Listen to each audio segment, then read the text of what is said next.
Makaron yoxsa buğda? Buğda. Gəl qardaş. Nə edəcəksən bu buğdanı? Kuşlara paylayacağım. Makaron yoxsa dizli bəbə? Dizli bəbə. Gəl qardaşım. Nə edəcəksən bu dizli bəbə? Yəqin yeyərəm də. Həqiqi? Hə, yoxsa. Top yoxsa makaron? Makaron ne kadar yemişim çok. Kuruysa top ver.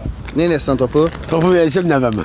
Burada nə demək istəyirsən? Ama sen şimdi bak kardeş. İnci bir. 4 yıl esir olmuşum. 91'de vuruşalım ben. Azerbaycan'da olmuşum. Ben rahmetli Enver'le oğluyum. Mayo Enver. Rahmetli anam. Taktiğin şansa bakmışsam mı? Ha. Onu babama iyi değildi. Babama. Sağ Rahmetli tamam. anamdı Tanıdım. benim. Kamera yakınca da. Yakınca. Ya bu ne demekti? Ha. Tapsız diyeceğim. Tapsız. Ben hürmet edeyim. Tapmazsam siz eləməlisiniz. Tapanlar kommentlərdə yazsınlar nə? Bilmədiniz nədir? Əsillikdə olanda 90-cı ermənilərin vurduğu yer mağaz. O vaxtı vurma idi.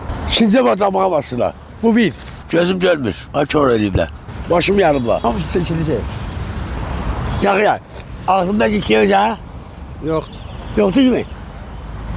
Paylaş olsa baxmışsınız. Rəhmətli Şeyhimizə çəkdiyi. O mənim haqqımda çəkilib. 3 ay 4 erməni verdilər Laçında dəyişildim. 93'də, 91'də yaşanım ha. 94'də Ağdaya'da olmuşam. Kəşfiyyətçi. 24'də yanıldım. Yenə 6 ay Stepanaketdə. 3 ildə şat türməsində. 98'də gəldim mən. Əvvələ 50 mapa.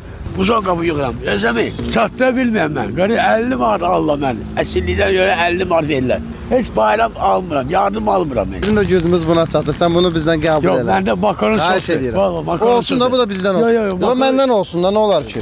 Düz demirəm?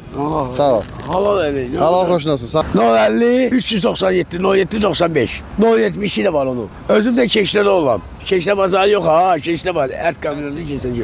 Kim imkanı varsa bu kurban bayramı gelir, ayın 5'i. Gelsin benimle hiç olmazsa özel imkanı var, getirir verirler. Bayram payı. Sağ ol. Müğayət ol. Sağ ol. Özün adasın. Tərtər. Şuşa. Məktəbli kətəsi yoxsa pambıq? Pambıq. Nə edəcəksən bunu? Yiyeceğim. Yiyeceğim.